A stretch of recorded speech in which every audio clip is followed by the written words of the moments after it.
once we get to full capacity, actually the fiber is where we anticipate the future of the market to be, because there's literally so many products, everything from building products to packaging products, floor tiles, car parts, and then there's a whole level of new technologies because hemp can actually conduct electricity. So there's like nanosheet technology, then there's aspects like 3D printing, and it's really just limited by the imagination. Hi, and welcome back to the Lancaster Farming Podcast. I'm your host, Eric Herlock, and on today's show, we're going to talk to Erica McBride. She's the Executive Director of the Pennsylvania Hemp Industry Council, and we're going to hear about some of the things that hemp is used for. 25,000 different uses, they say. So we'll take a quick break and then jump right in. Stick around.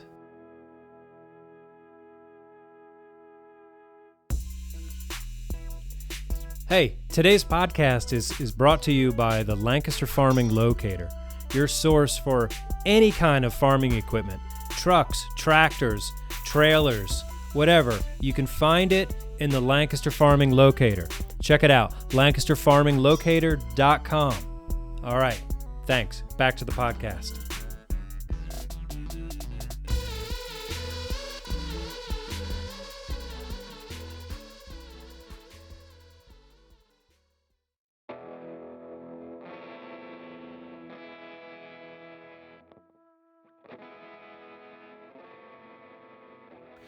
Hello and welcome back. So we're here with Erica McBride. Hi. Could you introduce yourself for us? My name is Erica McBride. I'm the Executive Director of the Pennsylvania Hemp Industry Council and also the National Hemp Association. So how did you get involved with industrial hemp? Well, I've known about it and believed in it for a very long time, but I didn't start getting active in it until I met my fiance, who we're getting married on October 6th, and he wrote a book about the history of hemp in Pennsylvania. Quick side note, his name is Les Stark, and his book is called Hempstone Heritage, and we're going to be talking with him next week on the podcast. Back to you, Erica. And as I got familiar with his work and got more involved, it just sort of blossomed from there. It was about 5 years ago, and here we are today.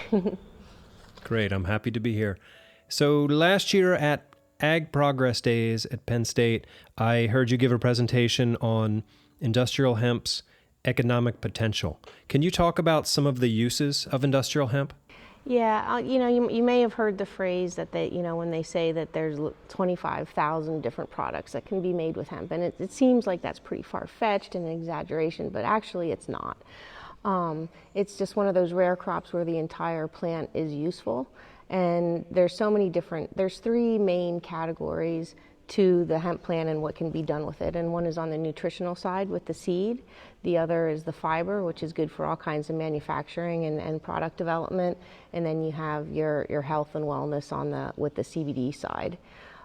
So all of those markets are yet to be fully developed and explored, but once we get to full capacity, actually the fiber is where we anticipate the future of the market to be, because there's literally so many products, everything from building products to packaging products, floor tiles, car parts, and then there's a whole level of new technologies because hemp can actually conduct electricity.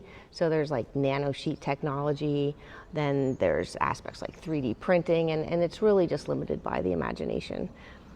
And it's not so much that hemp is going to replace a lot of products, but hemp can be used to make existing products better, stronger, and more sustainable. Can you describe some of the more surprising uses? I was surprised to learn that it's used in the baffling of batteries in BMWs. So I thought that was pretty interesting. There's a flooring company that has been experimenting with replacing 5% of their wood pulp with hemp fiber, and they've discovered that by replacing just 5% of the wood pulp that they can increase the strength of their board by almost 20%. So typically when you think of hemp, you think of about paper and rope and sails, and really those are not the things that we're going to be doing in the future. And like I said, there's bioplastics, which I find to be an extremely exciting aspect of the industry that could be pretty revolutionary. A lot of those things are just in prototypes now because, as with everything else with the manufacturing of hemp, the supply chain has not been there in order to court the type of investment that's needed in the infrastructure. How about as a disruptor? Do you see any industries that hemp could disrupt?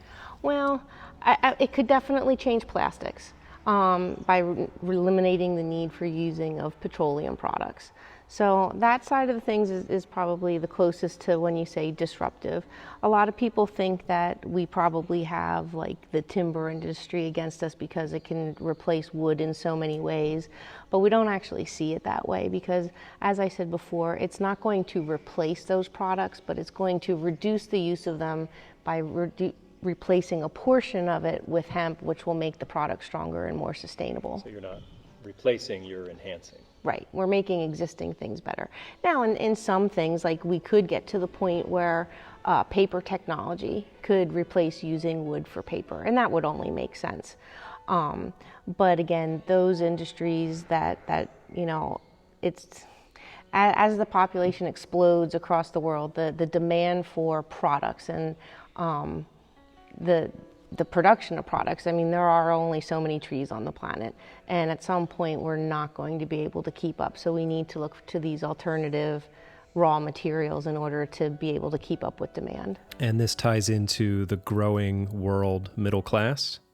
Well, particularly in India and China, there's a big uptick in the number of the population that is reaching middle class status, and that's a fantastic thing, but those people want products, and those products have to be made from raw materials, and this is where, as I said before, the sustainability becomes an issue. We can't make every table out of wood. We can't make everything that we're making now out of wood and still have any trees left over. And hemp is a viable alternative to that, either in, as I said, reducing the amount of wood that's used in a particular product, if not replacing it altogether, and being able to, grow a hemp crop in 120 days versus the 10 years or so it takes to bring a pine tree to maturity. How about as fuel? Can hemp be used as a biofuel? It can. I've heard competing theories about whether that's practical or not. Some people say that it actually requires more fossil fuel to convert it into a biodiesel than it may be worth. And then I've heard other people say that no, that's not true. But again, this is why we do need to continue the research phase of this. A lot of people say, we've been growing this plant for thousands of years. What do we need research for? And this is why we need research for, because we're not looking to bring it back to, make hand-woven clothing like our ancestors did. We're looking to bring it to manufacturing on a large commercial scale and to help in sustainability. So that research does need to be there, and biofuels is one of those things that we're really looking forward to being explored. Okay, so let's say hemp is in full production. What would that look like from an acreage point of view? How many acres are we talking about? It's very difficult to extrapolate that out, so I can just give you a couple of examples. The flooring company I talked about earlier, it's estimated that they would need somewhere between 10 and 12,000 acres to satisfy their demand of replacing 5% of their process. Another packaging company that we spoke to said, it would be estimated that they would need about 7,000 acres. So that's just two small manufacturing in Pennsylvania that would require like 17,000 acres. Now, when you start talking about Ford and GM and the U.S. automakers, then you're talking hundreds of thousands of acres that would be required to satisfy them. And we do anticipate them doing that because they're doing it in Europe right now. BMW, Audi, Volvo, those manufacturers are already using hemp in their car parts. Ford, obviously, having built the first hemp car, is extremely interested in bringing that back, but they haven't been willing to do it until the supply chain is there. But now that federal legalization is right around the corner, we anticipate that should come to fruition relatively quickly as soon as we can get the infrastructure in place to create the supply chain. When you say car parts, what do you mean? I mean, sure, I know what car parts are, but What kind of car parts are we talking about? Inside a door panel or an exterior door, there's a panel that's made out of a compression molded product. And it's part of the structure of the door, and it's also used in soundproofing. The hemp can be used in the upholstery, the dashboards, and the plastic parts. And as I said before, it also can be used as the baffling in the batteries.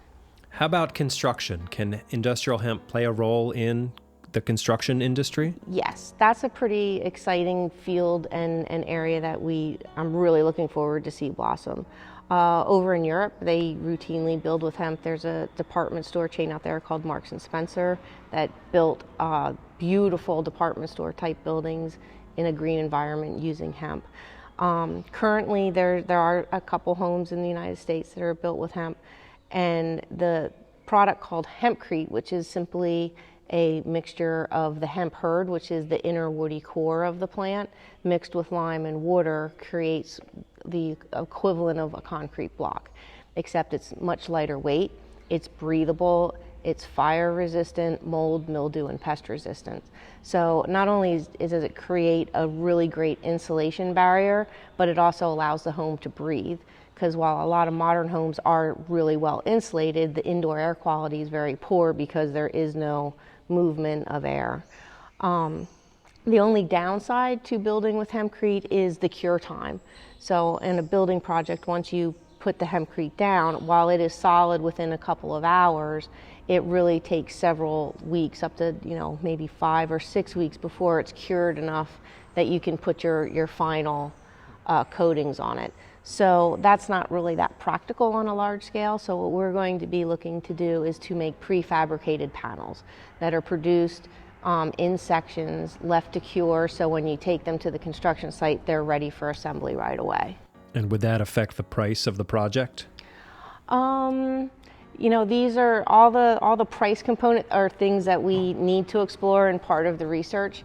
All of the homes that have been built now out of hemp, all of the hemp hurd has been imported from Europe.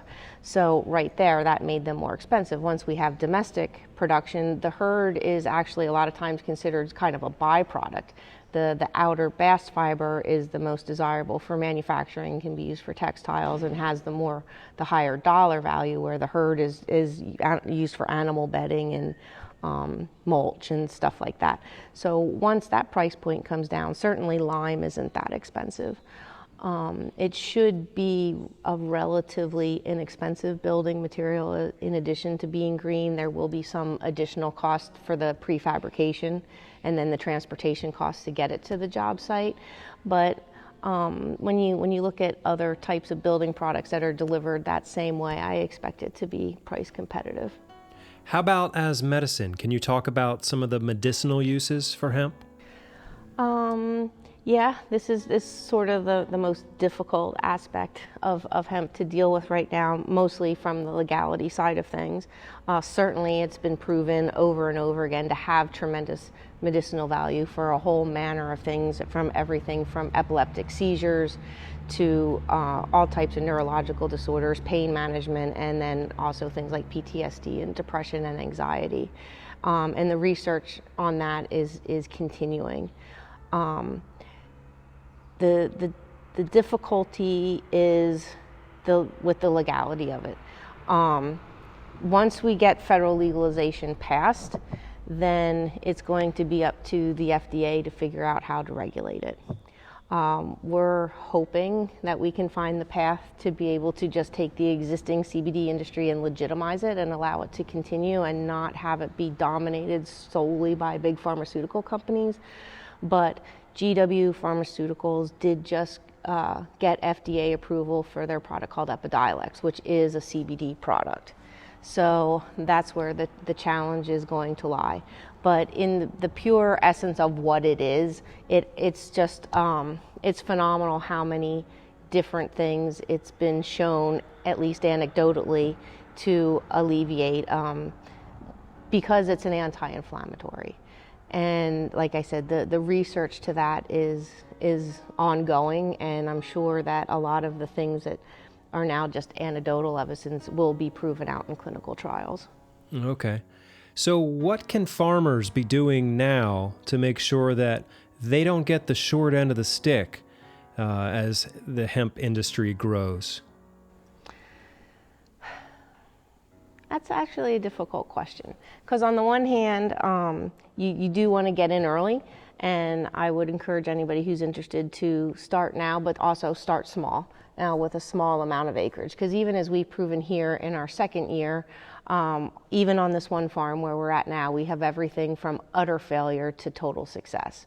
So we are still in that learning phase, and we need to keep going with that and determine best practices and different things. The work that Penn State's doing with their nitrogen trials and things like that are going to benefit everybody in the long run. But what the other important aspect is to, I would, like I said, start soon and get the experience in growing it, because even though it's called a weed and it grows like a weed and it's relatively simple to cultivate, it's not like you just throw the seeds in the ground and you're guaranteed success either. There are considerations that have to be taken in. And the other thing is finding the market. The last thing we want is for farmers to jump in and grow 100 acres and put it in the ground before they know where they're going to go with it or who's going to buy it.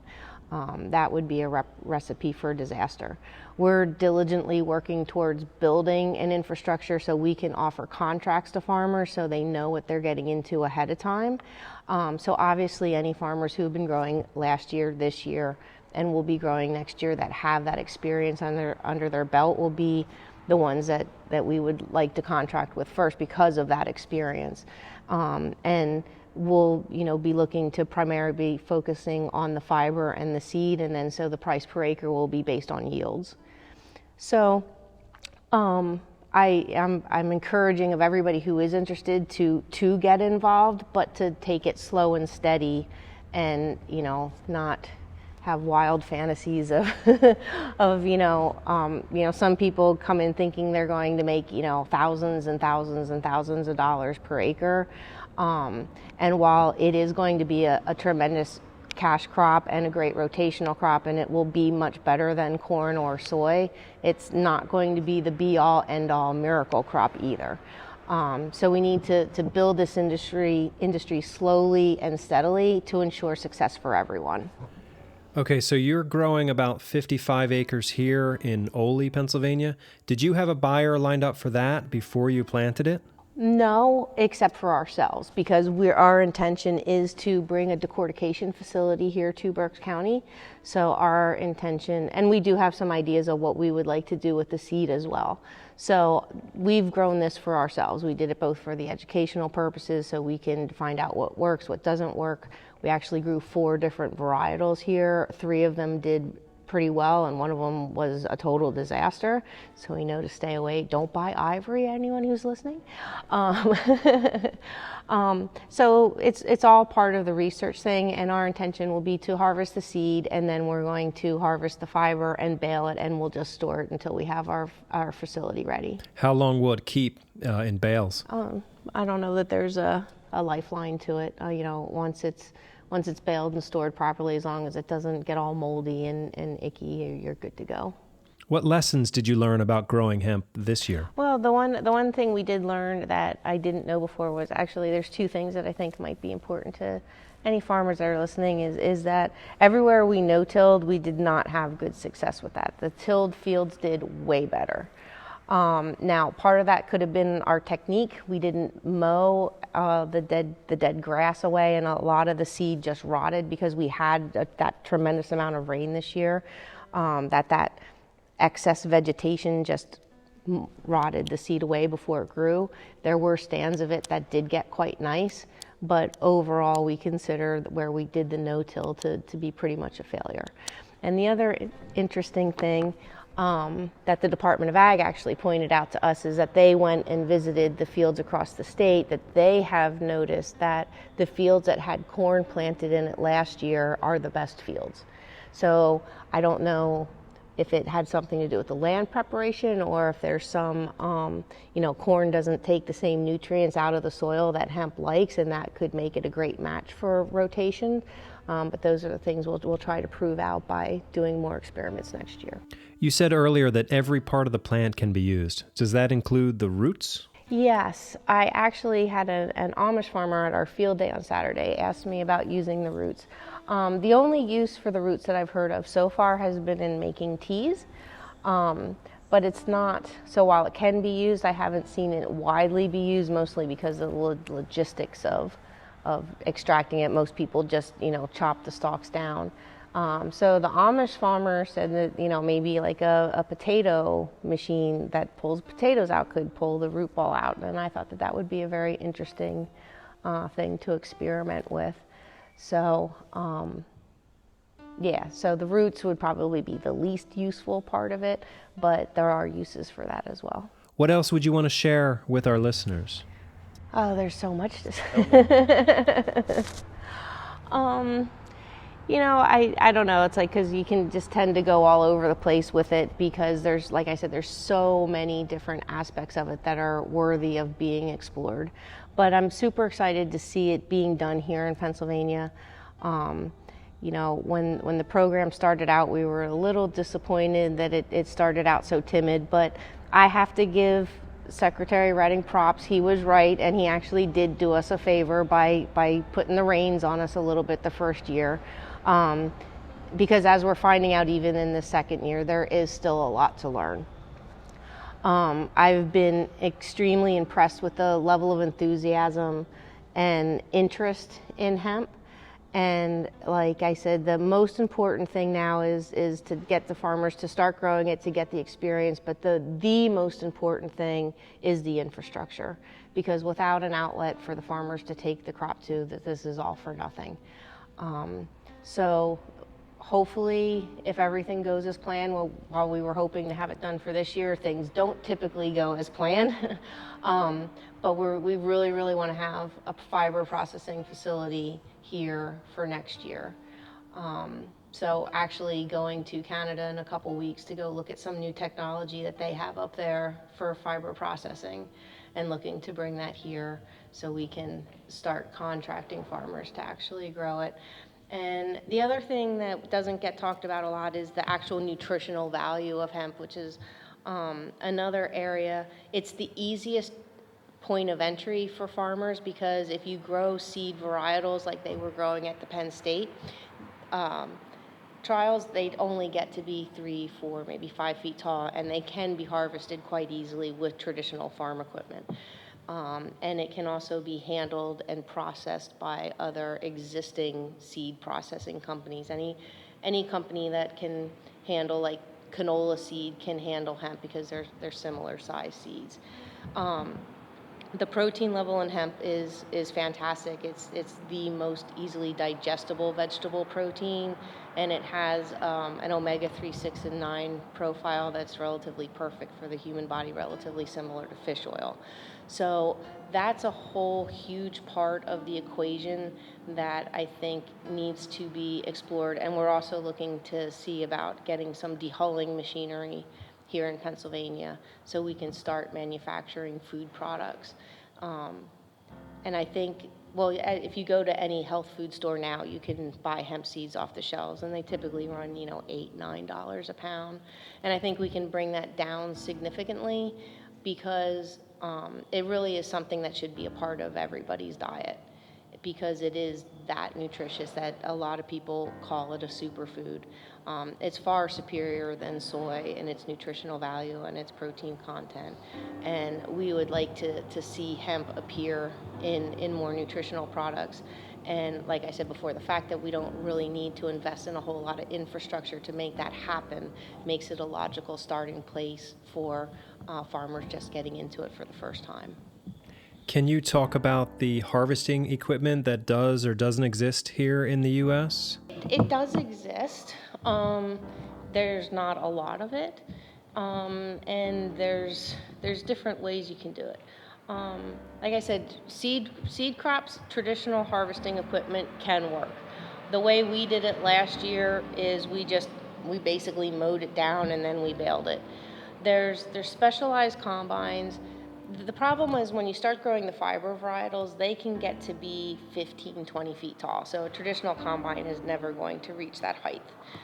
But what they have is they have a specialized combine that's on hydraulic heads, so it's laser driven, so it measures 18 inches down from the top of the crop, and it cuts the seed head off, and then it strips the leaves, and then it cuts the stalks into equal sections, and then you let that lay in the field for a little bit to what we call ret, what starts to break down the lignans before you bale it into the large square bales, and then those bales are taken to the decortication machine.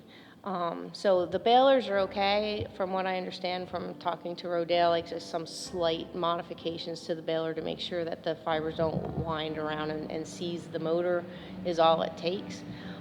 Everybody here that has harvested so far has used a traditional combine. In Canada, when they first started, they basically started with those types of combines as well. Like if you put PVC piping over some of the internal structures that rotate, it stops the fiber from winding around it, and that's been a relatively easy jury rigging to get things to work. Classic farmer solution. Exactly. And there's been a lot of interest in Pennsylvania in looking at equipment and modifying equipment and producing new equipment.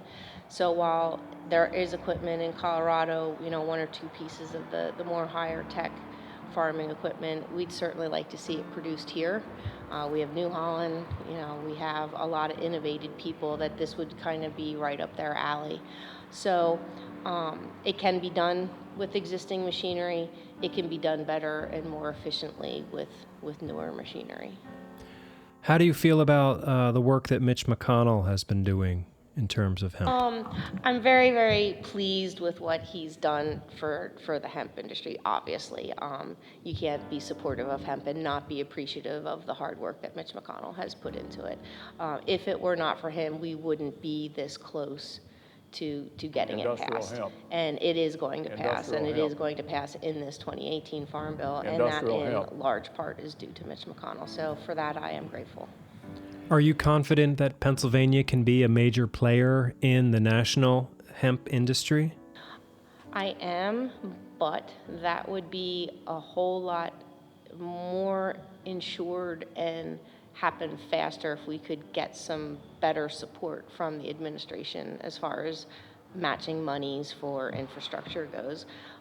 New York is offering matching monies, and they are looking to install a decortication facility and have been sort of courting us to do it there instead of here, but we're Pennsylvanians and we live here and we want to do it here, and we're determined to do it here, but a little extra assistance on that side, on the financing, would be extraordinarily helpful.